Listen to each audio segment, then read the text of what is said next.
America में Washington post ने, बड़ा अखबार है वहाँ का, ऐसी खबर छापी है कि जिससे हमारे भारतीय राजनीति के शीर्षस्थ नेता हिट होते दिखाई देते हैं। इस वक्त तो दोस्तों एक बड़ी खबर ऐसी सामने निकल के आ रही है कि अमेरिका ही अमित शाह और मोदी जी को पूरी तरह से निपटाना चाहता है। आज हमारे साथ देश के जाने माने वरिष्ठ पत्रकार मौजूद है, अशोक वानखेड़े जी। उन्होंने इस बात का खुलासा किया है कि किस तरह से अमेरिका का एक बहुत बड़ा मीडिया हाउस है वॉशिंगटन, उसकी तरफ से खबर शेयर की गई है कि किस तरह से अमेरिका मोदी को और अमित शाह जी को निपटाना चाहता है। दोस्तों आप लोग इस रिपोर्ट को देखिए, फिर आखिर में आपसे मैं बात करूंगा। नमस्कार, स्वागत है आपका न्यूज लॉन्चर पर। मैं हूं अशोक वानखेड़े, लेकर आया हूं आपका अपना कार्यक्रम द डायरेक्ट हिट। अमेरिका में वॉशिंगटन पोस्ट ने, बड़ा अखबार है वहाँ का, ऐसी वॉशिंगटन पोस्ट बहुत बड़ा अखबार अमेरिका का, कि जिससे हमारे भारतीय राजनीति के शीर्षस्थ नेता हिट होते दिखाई देते हैं। 14 अक्टूबर का कनाडा के प्रधानमंत्री का वक्तव्य है, आज से 3-4 दिन पहले कि का, रॉयल कैनेडियन माउंट पुलिस ने असिस्टेंट कमिश्नर के हवाले से ये मैं कह सकता हूँ कि उनके पास ऐसे पुख्ता सबूत है कि भारत सरकार के एजेंट कनाडा में ऐसी गतिविधियों में शामिल है कि जो कनाडाई लोगों के सुरक्षा के लिए खतरा है। बीच में एक खबर आई थी कि उन्होंने कहा कि मेरे पास पुख्ता सबूत नहीं है, लेकिन वॉशिंगटन पोस्ट की कहानी कुछ और कहती है। वॉशिंगटन पोस्ट कहता है कि उन्हें कनाडा के अधिकारियों ने कहा कि जिन भारतीय राजनयिकों को देश से बाहर जाने का आदेश दिया गया है, मैंने जिन्हें निष्कासित किया है कनाडा से, उनकी बातचीत और मैसेजेस में केंद्रीय गृह मंत्री अमित शाह और भारत की खुफिया agency research and analysis wing raw के एक वरिष्ठ अधिकारी का जिक्र मिलता है।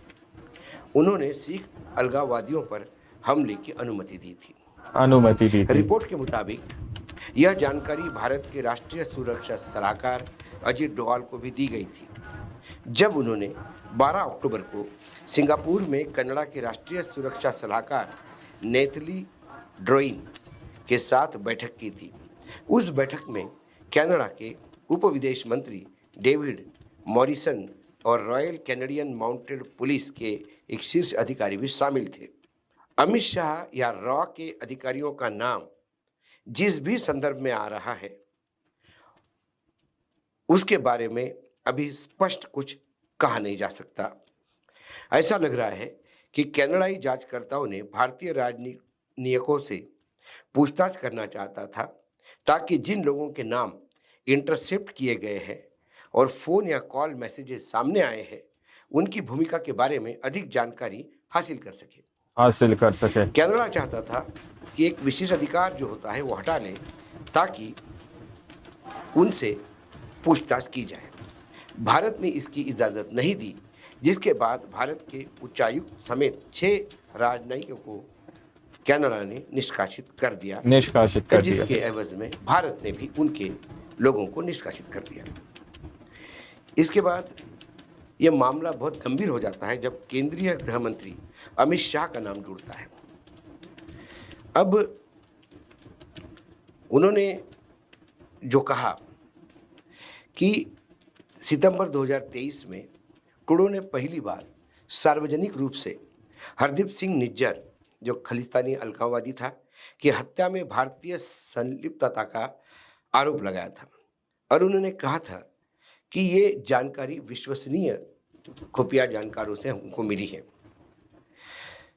तब से कनाडा पुलिस जो है संभवतः अमेरिका के सहयोग से, और अमेरिका में भी न्यूयॉर्क स्थित एक अन्य खालिस्तान समर्थक पन्नू की हत्या का प्रयास भारत सरकार के शामिल होने का दावा किया।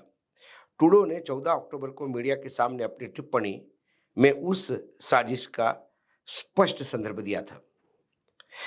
उन्हें कहा कि मेरा मानना है कि भारत के कनाडाई लोगों पर हमला करने के लिए अपने राजनयिकों का इस्तेमाल किया गया है। बहुत और ये बड़ी बहुत गलती। बड़ी गलती है। उन्होंने हमारे लोगों को अपने ही घर में असुरक्षित कर दिया, न सिर्फ हिंसा बल्कि हत्या तक को अंजाम दिया। यह अस्वीकार्य है। हमने अपने फाइव आइज पार्टनर, जो मैंने जिसका जिक्र किया था, विशेष रूप से जो है उसमें ऑस्ट्रेलिया है, कनाडा है, न्यूजीलैंड है, यूनाइटेड किंगडम है, इंग्लैंड है और अमेरिका है। अब अमेरिका में भी निखिल गुप्ता नामक एक भारतीय नागरिक वर्तमान में पन्नू की हत्या के प्रयास के मामले में हिरासत में, अमेरिका हिरासत के में अंदर है। भी। अब इस केस में भी हत्या के प्रयास की साजिश में भारत सरकार के एक अधिकारी की कथित भूमिका का बताइए। उल्लेख किया गया है, जिसकी पहचान केवल CC1 के रूप में की गई थी। बाद में वॉशिंगटन पोस्ट ने बताया कि CC1 विक्रम यादव है। हिंदुस्तान टाइम्स के अनुसार भारत सरकार ने अमेरिका को सूचित किया था कि यादव अब सरकारी सेवा से बर्खास्त किया गया है और उन्हें गिरफ्तार किया जा चुका है। अमेरिका में दायर केस के मुताबिक रॉ में भेजे जाने के पहले यादव CRPF में थे। उन्हें कब और किस आरोप में गिरफ्तार किया गया, इसके बारे में अभी कोई जानकारी किसी के पास उपलब्ध नहीं। जानकारी उपलब्ध नहीं है। विदेश मंत्रालय, गृह मंत्रालय ने वॉशिंगटन पोस्ट की खबर और अमित शाह जी के उसमें इन्वॉल्व होने की कोई प्रतिक्रिया नहीं दी। लेकिन जो बाकी जो रॉ के जो पुराने लोग हैं, जो बाकी लोगों से जब बातचीत होती है तो वो कहते हैं कि जनरली गृह मंत्री इसमें इन्वॉल्व नहीं होते। इस हाई लेवल का ये जो ऑपरेशन होता है, इसमें ब्यूरोक्रेटिक लेवल पे खेल होते हैं। वहाँ अमित शाह का नाम लेना बड़ा आश्चर्यजनक है। और अमित शाह जी को पहले भी CBI ने घेरा था सोहराबुद्दीन के केस में। उनकी पत्नी कौसर बी और सहयोगी तुलसीराम प्रजापति के फर्जी पुलिस मुठभेड़ में आरोप लगे थे। फिर शाह गुजरात के तब मंत्री हुआ करते थे, गृह मंत्री थे। लेकिन नरेंद्र मोदी जी जब प्रधानमंत्री बने तो उसके बाद ट्रायल कोर्ट ने उन्हें इस मुकदमे से बरी कर दिया और CBI ने भी फिर अपील न करने का फैसला लिया। अब जो बार बार ये कहा जाता है कि जो पुलिस है, रॉयल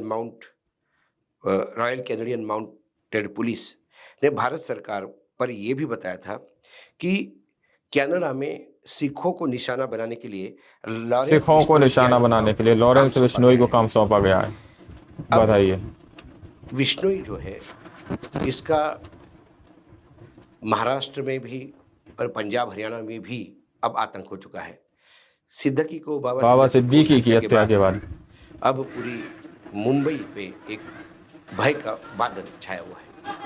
अब सबसे एक जो प्रश्न चिन्ह जो लगते हैं बार बार, वो ये है कि उन्हें साबरमती के जेल में रखा गया है गुजरात में। और पिछले साल गुजरात गृह मंत्रालय ने एक नियम के अंतर्गत ये सुनिश्चित किया गया था कि बिश्नोई गुजरात के ही जेल में रहे। यह आदेश अगस्त 2024 तक प्रभावी था, उसे 1 साल के लिए और बढ़ा दिया गया।